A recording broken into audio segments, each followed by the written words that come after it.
ابنك لما يخاف من الأستاذ ويخاف من الميس وما يخافش من ربنا سبحانه وتعالى، فأنت كده بتكلمه عن أهمية الدرس وبتكلموش عن أهمية الصلاة.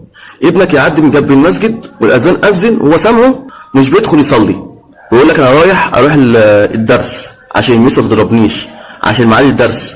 طيب الصلاة فين؟ ما بيصليش، يفضل الدرس عن الصلاة. الصح إنه يصلي ويروح الدرس، صح ولا لأ؟ ابنك ما بيعملش كده، يعدي من جنب المسجد وما بيروحش يصلي أصلا.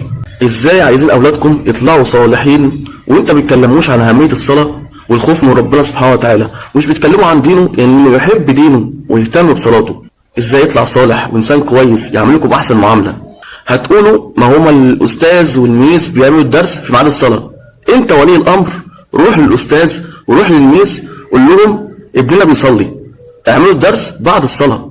وكل واحد منكم يروح يقول للميس كده والأستاذ كده عشان يعملوا اهتمام للصلاة، إنهم يصلوا الأول وبعدين يروحوا الدرس، مش يفضلوا الدرس عن الصلاة.